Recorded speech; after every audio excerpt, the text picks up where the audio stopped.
Hello everyone, स्वागत है आप सभी का आपके अपने प्यारे यूट्यूब चैनल नर्सिंग एजुकेशन में दोस्तों। तो जी हाँ दोस्तों, आज हम बात करने वाले हैं बहुत ही इम्पोर्टेंट टॉपिक जो कि होने वाला है हमारा आरआरबी प्रीवियस ईयर क्वेश्चंस। ठीक है, जो भी एग्ज़ाम में पूछे गए हैं, पिछली बार काफ़ी एग्ज़ाम में पूछे गए हैं, उससे रिलेटेड आज हम बात करने वाले हैं। जैसे कि आप सभी को पता है, हमारी जो क्लासेस हैं वो रेगुलर आपको प्रोवाइड कराई जा रही है। ठीक है, हर रोज हम क्लास लेकर आते हैं आपके सामने। ठीक है दोस्तों, तो आज की जो क्लास होने वाली है, कौन से नंबर क्लास होने वाली है आपकी? 31 नंबर क्लास होने वाली है। ठीक है दोस्तों, 31 नंबर क्लास होने वाली है, जिसके अंदर तमाम जो भी क्लासेस हैं, ठीक है, वो पहले आपको कराई जा चुकी है। तो वहाँ पर जाकर आप क्लासेस को देख सकते हैं, उससे बहुत आपको फ़ायदा मिलने वाला है।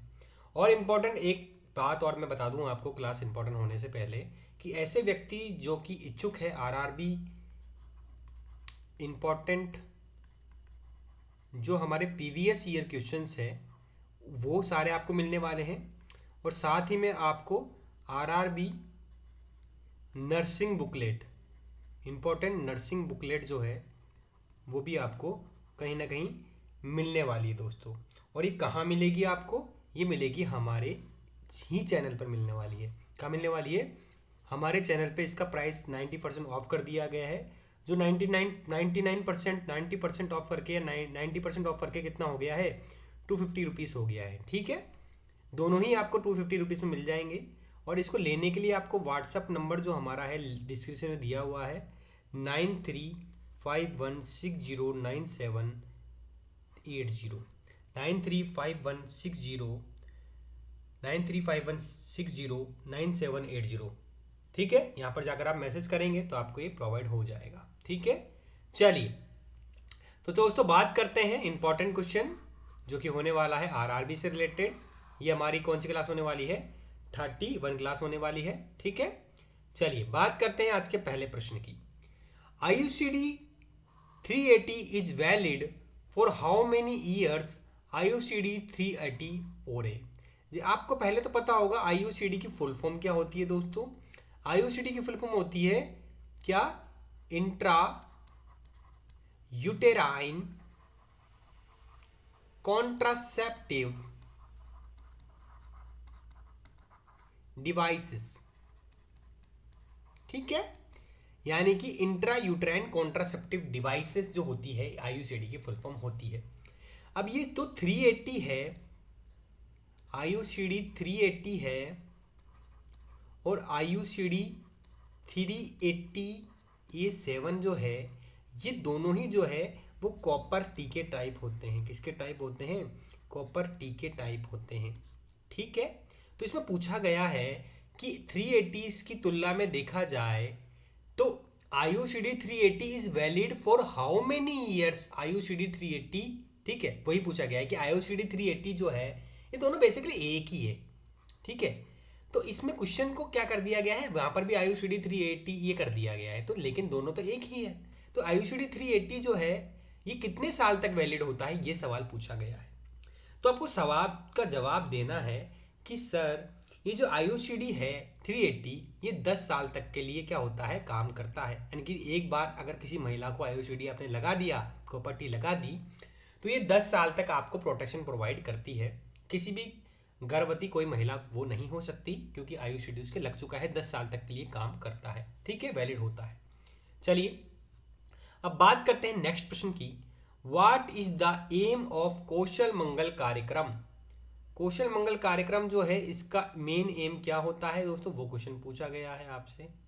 ठीक है, चलिए what is the aim of Kaushal Mangal Karyakram? जो कौशल मंगल कार्यक्रम जो चलाया गया था वो बेसिकली चलाया क्यों गया था, क्या उसका एम था? तो ऐसी महिलाएं जो कि एमएमआर जो मेटरनल मोर्टेलिटी रेट को कम करने के लिए, यानी कि ऐसी महिलाएं जो कि गर्भावस्था से पहले, जब गर्भावस्था होती है तब, और बच्चे के जन्म देने के जो 7 दिन बाद तक क्या होती है, मृत्यु हो जाती है, किसी भी कारण से मृत्यु हो जाती है उसकी, प्रेगनेंसी के दौरान, प्रेगनेंसी के 7 दिन तक, ठीक है, जब प्रेगनेंसी के डिलीवरी के 7 दिन तक, ठीक है, या 42 दिन तक, ठीक है, ये सब चीज़ें जो होती है वो मेटरनिटी मोर्टेलिटी रेट में आती है। तो उसको रोकने के लिए आपको क्या होता है, ये कुशल मंगल कार्यक्रम चलाया गया था। ठीक है, चलिए अब बात करते हैं नेक्स्ट प्रश्न का। ये देखो, ये था क्वेश्चन मंगल कार्यक्रम, ये आपके सामने पूरा दिया गया है, ठीक है। चलिए ये पढ़ लीजिएगा, पूरा इंपॉर्टेंट है, पढ़ लीजिए। एक में 5 कदम यानी कि एक ही दवा में 5 बीमारियों को रुकावट, एक ही वैक्सीन में 5 बीमारी को रोकने की क्षमता, ये होता है एक में 5 का दम, यानी कि एक ही वैक्सीन में 5 बीमारी को रोकने का दम होता है। तो ये कौन सी वैक्सीन होती है? तो 5 मतलब कि पेंटा, 5 को बोला जाता है पेंटा। तो पेंटावेलेंट वैक्सीन क्या होती है आपकी? एक ही वैक्सीन ऐसी होती है तो 5 प्रकार की बीमारी को रोकती है, ठीक है। डीपीटी, हेपेटाइटिस बी और Hib, diphtheria, pertussis, tetanus, hepatitis B, haemophilus influenza type B, ये सब 5 जो बीमारियां हैं, इनको रोकने के लिए आप पेंटावेलेंट वैक्सीन लगाते हैं। समझ में आया? इसलिए कहा जाता है एक में 5 कदम। चलिए बात करते हैं नेक्स्ट प्रश्न की। Mission Indradhanush programme was launched to convert the drop outs of left out beneficiaries of. जो मिशन इंद्रधनुष प्रोग्राम जो है वो चलाया गया था, लॉन्च कराया गया था कवर करने के लिए। क्या कवर करने के लिए? ऐसे बच्चे जो किसी ना किसी कारणवश टीकाकरण से छूट गए हैं, ऐसे बच्चे जो कि किसी ना किसी कारणवश टीकाकरण उनको नहीं लग पाया है, तो ऐसे बच्चों को खोजना, उनको वो टीका देना जो कि वो नहीं लगा पाए हैं, किसी भी कारणवश बचपन में उनको नहीं लगा पाया है, वो होता है आपका मिशन इंद्रधनुष प्रोग्राम। तो वो किससे रिलेटेड है? वो रिलेटेड है आपके इम्यूनाइजेशन से, यानी कि टीकाकरण से रिलेटेड है। चलिए आ गया समझ में? चलिए बात करते हैं नेक्स्ट प्रश्न की। The most critical time for newborn just after birth is. Most important critical time newborn का आफ्टर बर्थ में कौन सा होता है? जब सबसे इंपॉर्टेंट वक्त होता है कि उस टाइम पर बच्चे की केयर करना बहुत जरूरी होता है। तो अगर बात की जाए आपकी इंपॉर्टेंट टाइम की, तो जो पहले 48 घंटे होते हैं, पहले 48 जो घंटे होते हैं वो सबसे इंपॉर्टेंट होते हैं किसी भी जो बच्चा है वो अभी भी जन्म लिया है न्यूबॉर्न के लिए, क्योंकि इसमें उसको हाइपोथर्मिया हो सकता है। बेबी जो है इंट्रायूट्राइन लाइफ से एक्स्ट्रा यूट्राइन लाइफ में आता है, तो इंट्रायूट्राइन लाइफ का जो तापमान होता है वो कम होता है एज कम्पेयर टू ज़्यादा होता है, एज कम्पेयर टू बात की जाए बाहर से। बाहर क्या है, बहुत ज़्यादा उसको ठंड लग जाती है क्योंकि उसका ब्राउन एडिपोज टिश्यू जो है वो बहुत कम है, ठीक है ना। तो इससे क्या होता है, उसका फैट कम है बॉडी के अंदर, तो उसको हाइपोथर्मिया का शिकार वो हो सकता है। इसलिए पहले 48 घंटे बहुत ज़्यादा आवश्यक होते हैं किसी महिला को, किसी बच्चे को, जो गर्भवती जो महिला है, ठीक है, माँ है, वो है ना, बच्चे की केयर कर सकती है, ठीक। हाइपोथर्मिया से बचाव के लिए कंगारू मदर केयर दे सकती है, ठीक है। बात करते हैं, हाइपोथर्मिया भी हो सकता है, बात की जाए आपका न्यूनेटल रिससिटेशन भी करना होता है आपको, ठीक है। ये सभी चीज़ें हैं, कोल्ड चेन मेंटेन करना हो जो करता है, ठीक है, हॉट चेन मेंटेन करना होता है। बात करते हैं all are the grass root workers except. सभी प्रकार के जो ये हैं वो ग्रास रूट वर्कर होते हैं, लेकिन एक जो होती है वो ग्रास रूट वर्कर नहीं होती। ग्रास रूट वर्कर मतलब क्या होता है दोस्तों? जमीनी स्तर पर काम करने वाली, ठीक है, जमीनी स्तर पर काम करने वाली, बिल्कुल एक कोने पर जाकर, मतलब जो एंड होता है ना विलेज लेवल, वहां पर जाकर काम करने वाली। लेकिन बात की जाए एक इसमें से विलेज लेवल पे काम नहीं करेगी, यानी कि जमीनी स्तर पर काम नहीं करेगी, ग्रास रूट लेवल पे काम नहीं करेगी, तो वो कौन सी होती है? वो होती है आपकी नर्सिंग ऑफिसर।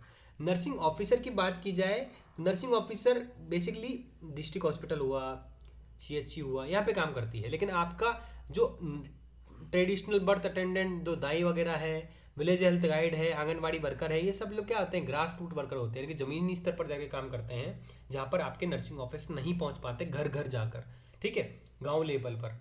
तो इसका आंसर क्या हो जाएगा? एक्सेप्ट में पूछा था, नहीं पूछा था, तो नहीं में क्या आ गया? Nursing officer grass root worker नहीं होते हैं, ठीक है। चलिए बात करते हैं नेक्स्ट प्रश्न की। आपके स्क्रीन पर ये रहा, which of the following person is present in the sub centre. आपके सब सेंटर जो होता है, जिसको बदलकर अब हेल्थ एंड वेलनेस सेंटर कर दिया गया है, उसके बाद में इसको आयुष्मान आरोग्य मंदिर कर दिया गया है। तो सब सेंटर मौजूद होता है विलेज लेवल पर, तो विलेज लेवल पर कौन सा एक व्यक्ति होता है जो कि प्रेजेंट रहता है, तो कौन सा रहता है दोस्तों, जैसा कि आप सभी को पता है विलेज लेवल पर मल्टीपर्पज़ वर्कर जो है वो रहती है।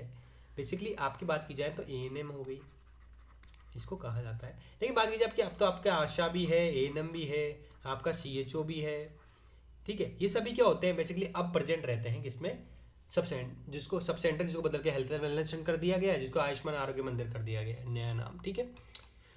बात करते हैं the plaster cast applied to the hip shoulder and thumb joint is known as. अगर कोई प्लास्टर आपकी हिप, ठीक है, शोल्डर कंधा या फिर थंब जॉइंट पे, यानी कि जो हिप जॉइंट लेग्स का जो जॉइंट होता है, ठीक है, हिप जॉइंट हो गया, ये हिप जहाँ से आपके पैर जुड़ता है ना हिप से, वो जॉइंट, आपका शोल्डर जॉइंट कंधे का जॉइंट, ये वाला जॉइंट, ठीक है, आपका थंब का जॉइंट, थंब वाला जॉइंट, अंगूठे का जॉइंट, ये सभी प्रकार के जॉइंट होते हैं ना, उस पर जो प्लास्टर माना जाता है वो कौन सा माना जाता है, बेसिकली ये पूछा जा रहा है। तो आप सभी को पता होना चाहिए कि स्पाइका कास्ट एक प्रकार का ऐसा प्लास्टर होता है, स्पाइका कास्ट, जो कि आपको ऐसे जॉइंट पर बना जाता है, हिप का जॉइंट हुआ, शोल्डर का जॉइंट हुआ, थंब का जॉइंट हुआ, ये सब क्या घुमावदार जॉइंट होते हैं, ठीक है, ठीक है, ये बात की जाए तो घुमावदार जॉइंट होते हैं। तो ऐसे जॉइंट पर स्पाइका कास्ट बांधा जाता है, यानी कि एक प्रकार का ऐसा प्लास्टर बांधा जाता है जिसको स्पाइका कास्ट कहा जाता है, ठीक है। बात करते हैं नेक्स्ट क्वेश्चन के बारे में कि purpose of plaster cast include, क्या पर्पस है प्लास्टर कास्ट का, क्यों, या फिर बात की जाए प्लास्टर का कास्ट लगाने का मतलब क्या है, क्यों माना जाता है प्लास्टर का, ये क्वेश्चन पूछा गया है दोस्तों। तो आप सभी को पता होना चाहिए कि जो प्लास्टर कास्ट अपन बांधते हैं ये क्या करता है, एक तो जो फ्रैक्चर हुआ है, जो हड्डी टूटी है, इसको बिल्कुल स्ट्रेट रखेगा। अगर वो हड्डी टूटी हुई हड्डी आपके स्किन को नहीं छुएगी तो आपको दर्द भी नहीं होगा, इसलिए प्लास्टर बांधा जाता है ताकि वो हड्डी बिल्कुल सीधी रहे। तो इससे आपका एक दर्द कम हो सकता है, ठीक है। दूसरी चीज़ क्या हो सकती है, आपका जो पार्ट है, जो हड्डी टूटी हुई वो हिलेगी नहीं, तो पार्ट भी आपका मोबिलाइज रहेगा, है ना, इमोबिलाइज मतलब इमोबिलाइज रहेगा, हिलेगा नहीं, तो बिल्कुल सीधा रहेगा। तीसरी चीज़, आपका जो हड्डी है वो मान लो ऐसे टूट गई है, ऐसे टूट गई है, अब इस हड्डी को दोनों को जोड़ेंगे साथ में तो ऐसी हो जाएगी। तो इससे क्या होगा, आपका जो हाथ है वो सीधा ही रहेगा, बिल्कुल अच्छी तरह जुड़ेगी हड्डी, ऐसे नहीं टेढ़ी मेढ़ी जुड़ गई, तो किसी प्रकार की डिफॉर्मिटी से भी आप प्रिवेंट कर सकते हैं इसको। तो ऑल ऑफ द ऑफ इसका सही आंसर होने वाला है, ठीक है, ठीक है। चलिए बात करते हैं नेक्स्ट क्वेश्चन की, in following which method is not used for treat fracture, कौन सा एक प्रकार का इनमें से एक मेथड है जो कि फ्रैक्चर को ट्रीट नहीं करता, यानी कि आपकी हड्डी अगर टूट गई है, किसी कारण वह हड्डी टूट गई है तो इसको ट्रीट नहीं करेगा, ऐसा इसमें ये नहीं पूछ रहा कौन सा ट्रीट करेगा, कौन सा ट्रीट नहीं करता, यानी कि आप ऐसा कौन सा काम करते हैं जो कि हड्डी को नहीं जोड़ता है, ये पूछा गया है। तो आप सभी को पता होना चाहिए कि अगर आप पोस्टरल ड्रेनेज करते हैं तो इसका कोई ताल्लुकात नहीं होता बेसिकली किससे, फ्रैक्चर से। पोस्टरल ड्रेनेज का कोई ताल्लुकात नहीं होता है इससे। आप प्लास्टर बांध के ठीक कर सकते हैं, स्प्रिंट बांध के ठीक कर सकते हैं, ट्रैक्शन लगा के ठीक कर सकते हैं हड्डी को, लेकिन पोस्टरल ड्रेनेज का क्या मतलब है इससे। पोस्टरल ड्रेनेज तो बेसिकली हो गया कि पानी भर गया है, उसको बाहर निकालना हो गया बॉडी के अंदर, उसको बोलते हैं पोस्टरल ड्रेनेज। प्लास्टर में किस प्रकार से हेल्प करेगा पोस्टरल ड्रेनेज, कोई हेल्प नहीं करने वाला है। तो नोट पूछा गया है तो सही उत्तर क्या हो जाएगा, पोस्टरल ड्रेनेज। प्लास्टर करके आप हड्डी ठीक कर सकते हैं, स्प्रिंट लगा के सीधा कर सकते हैं हड्डी को, ट्रैक्शन लगा के बिल्कुल स्ट्रेट कर सकते हैं हड्डी को, लेकिन आप पोस्टरल ड्रेनेज करके किसी प्रकार से कोई हेल्प नहीं होती है फ्रैक्चर में। चलिए बात करते हैं नेक्स्ट क्वेश्चन की, आपके स्क्रीन पर ये रहा, mode of treatment of which is use for the management of fracture, sprain and dislocation. एक ऐसा ट्रीटमेंट जिससे कि आप फ्रैक्चर का मैनेजमेंट कर सकते हैं, यानी कि फ्रैक्चर को ठीक कर सकते हैं। आप स्प्रेन इंजरी हुई है, स्ट्रेन हुआ है या फिर डिसलोकेशन हुआ है, इन सभी को ठीक कर सकते हैं, चाहे वो फ्रैक्चर हो, चाहे स्प्रेन हो, चाहे स्ट्रेन हो, चाहे डिसलोकेशन हो गया हड्डी का, है ना। तो इसको ठीक करने वाला ट्रीटमेंट को क्या कहा जाता है, तो उसको कहा जाता है दोस्तों, क्या उसको कहा जाता है स्प्लिंट्स। स्प्लिंट एक तरीके से बात की जाए एक सपोर्टिव सिस्टम होता है, जैसे कि स्प्लिंट हो गया ये, एक हड्डी को स्प्लिंट हो गया ये, ठीक है। अब ये हो गया आपका हाथ, यहां टूटी थी आपकी हड्डी, अब क्या हुआ, एक स्प्लिंट बांध दिया, एक रस्सी से स्प्लिंट बांध दिया, इस लकड़ी को और इसको दोनों को आपस में बांध दिया हाथ को। तो इससे क्या हो गया, आपके हाथ के नीचे एक सपोर्ट सिस्टम पैदा हो गया। ये सपोर्ट हो गया तो आप अपनी कोहनी को मोड़ नहीं सकते हैं, ठीक है। तो इससे सपोर्ट सिस्टम हो गया, तो इस हड्डी को सहारा मिल गया एक नीचे, जिसकी वजह से क्या हो सकता है, आपका फ्रैक्चर, स्प्रेन, स्ट्रेन, डिसलोकेशन भी नहीं हो सकता, क्योंकि ये सहारा मिल गया।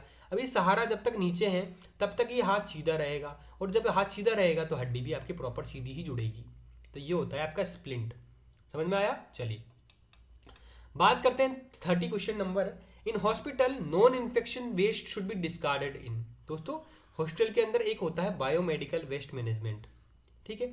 इसके अंदर जो नॉन इन्फेक्शियस मटेरियल है, जैसे कि बात की जाए आपका पन्नी हो गया, पॉलीथीन हो गया, ठीक है, बिस्किट के रैपर हो गए, ठीक है, चाय का कप हो गया, ठीक है, ठीक है, ये सब चीज़ें होती है ना, ये नॉन इन्फेक्शियस होते हैं, मतलब कि इनसे इन्फेक्शन नहीं फैलता है। सूखा कचरा, बेसिक बात की जाए, सूखा कचरा, ठीक है, खाने पीने का सूखा कचरा, सूखा कचरा जो होता है बेसिकली किस में डालना पड़ता है आपको, तो आप सभी को ध्यान हो जाए ब्लैक वाले में। किस में डालना पड़ता है? ब्लैक कलर के जो डस्टबिन होता है इसमें डालना पड़ता है आपको, ठीक है। चलिए बात करते हैं next, supportive technique that is used for prior for postural drainage include. देखिए पोस्टरल ड्रेनेज की बात हुई थी, तो पोस्टरल ड्रेनेज करने से पहले कौन सी एक प्रकार की सपोर्टिव टेक्निक का आप इस्तेमाल में लेते हैं, वो क्वेश्चन पूछा जा रहा है। तो आप सभी को आंसर करना है कि आप सबसे पहले पेशेंट को होम स्टीम इनहेलेशन देंगे, जिससे कि उसके जो सिक्रेशन होंगे, ठीक है, पोस्टरल ड्रेनेज जो होता है उसके अंदर क्या होता है, जो सिक्रेशन होते हैं ना आपके चेस्ट के अंदर जो जमे हुए रहते हैं, जो बाहर कफ होता है, कफ हो गया जैसे, वो आपकी चेस्ट के अंदर जमा हुआ है, स्टिकी है वो, तो आप क्या करते हैं, स्टीम इनहेलेशन देते हैं, ताकि स्टीम से क्या होगा, वो सिक्रेशन क्या हो जाएंगे, लूज हो जाएंगे। अब जब लूज हो जाएंगे तो आराम से बाहर निकल सकते हैं बॉडी से, तो स्टीम इनहेलेशन देंगे। ब्रोंको डायलेटर देंगे, मेडिसिन देंगे ताकि ब्रोंकस डायलेट हो जाए आपका। तीसरी चीज़ कपिंग परकशन करेंगे, इससे भी इंपॉर्टेंट सहायता मिलती है। तो तीनों ही प्रकार की चीज़ें आप करते हैं जब भी आप पोस्टरल ड्रेनेज करने जा रहे हैं, तो सपोर्टिव टेक्निक देते हैं पोस्टरल ड्रेनेज करने से पहले। तो ऑल ऑफ द अबव इसका सही उत्तर हो जाएगा, ठीक है। चलिए बात करते हैं नेक्स्ट क्वेश्चन की, इस there is a accumulation of secretion in the respiratory tract what will you do. अगर मान लीजिए आपके चेस्ट के अंदर, रेस्पिरेटरी ट्रैक्ट के अंदर किसी प्रकार का कोई सिक्रेशन मौजूद है, यानी कि कोई कफ जम गया है, कोई फ्लूइड जम गया है, वो एक्युमुलेट हो गया है, ठीक है, इकट्ठा हो गया है, तो उसको कैसे प्रकार से आप बाहर निकाल सकते हैं। तो आप क्या करते हैं दोस्तों, उसमें आप करते हैं क्या, ट्रैकियो ब्रोंकियल सक्शनिंग। ट्रेकिया से ट्रैकियो ब्रोंकियल सक्शनिंग करते हैं, आप मुंह से ट्रेकिया के थ्रू क्या निकालते हैं, एक नली डालते हैं, ठीक है, उससे सक्शन करते हैं आप, तो सारा सिक्रेशन बाहर की तरफ मूव आउट हो जाता है, ठीक है। चलिए नेक्स्ट बात करते हैं आपको, the best position for the endotracheal intubation is. अगर आपको एंडोट्रेकियल इंटूबेशन करना है, कोई ट्यूब डालनी है आपको, एंडोट्रेकियल ट्यूब डालनी है आपको ट्रेकिया के अंदर, किसी के मुंह के अंदर ट्यूब डालनी है, ठीक है, अंदर डालनी है ट्यूब, तो कौन सी पोजीशन में आप पेशेंट को बैठने को बोलेंगे। तो आप सभी को पता होना चाहिए कि जब भी किसी पेशेंट को आप क्या करते हैं, ठीक है, एंडोट्रेकियल इंटूबेशन करते हैं दोस्तों, तो आप कौन सी टेक्निक का इस्तेमाल करते हैं, कौन से सपोर्टिव पोजीशन में आप उसको बैठाते हैं, सुपाइन पोजीशन। सुपाइन पोजीशन क्या होता है बेसिकली, ये होता है सुपाइन पोजीशन, पेशेंट ऐसा रहेगा बेसिकली, कोई एक मिनट, ये तो पेशेंट रहेगा सीधा, ये पेशेंट लेटा हुआ है, ये सीधा लेटा हुआ है, इसका पैर है, ये पैड है, इसका तकिया लगा हुआ है नीचे, ये होती है सुपाइन पोजीशन। मतलब जैसे आप लेटते हैं ना वैसे सुपाइन पोजीशन, ऐसे ट्यूब डाल देंगे अंदर गले में, ठीक हो जाएगा, सुपाइन पोजीशन इसका आंसर हो जाएगा, ठीक है। चलिए बात करते हैं नेक्स्ट क्वेश्चन की, आपके स्क्रीन पर ये रहा,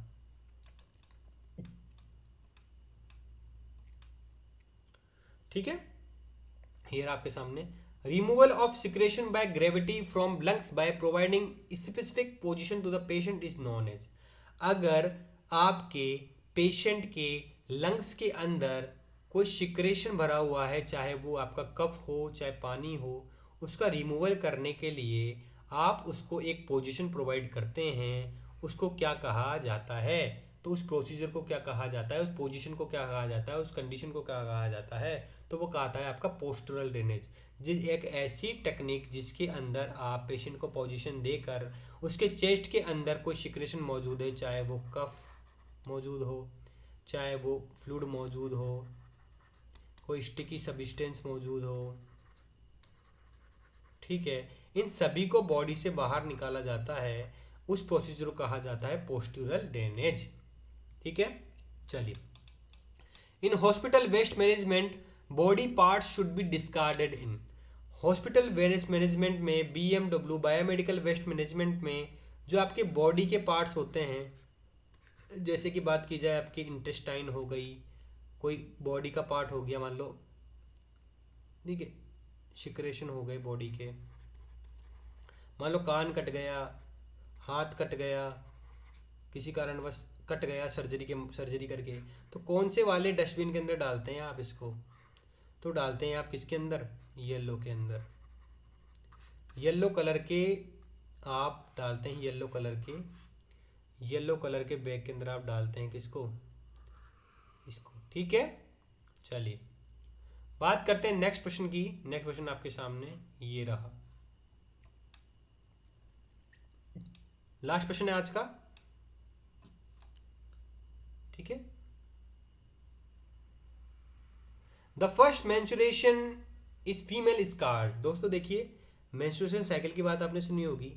ठीक है, तो पहला मेंस्ट्रुएशन, फर्स्ट मेंस्ट्रुएशन जो आता है ना, मेंस्ट्रुएशन साइकिल आता है किसी बच्ची को, किसी लड़की को, ठीक है ना, तो उसको क्या कहा जाता है दोस्तों? तो उसको कहा जाता है दोस्तों मेनार्की। ठीक है, इंपॉर्टेंट है। चलिए लास्ट बात की जाए, लास्ट मेंसेस जो आते हैं किसी महिला को, मान लो 45 ईयर्स पे आ गए, आखिरी मेंस्ट्रुअल साइकिल आई, उसको क्या कहा जाता है? मीनोपॉज कहा जाता है। क्या कहा जाता है? मीनोपॉज कहा जाता है।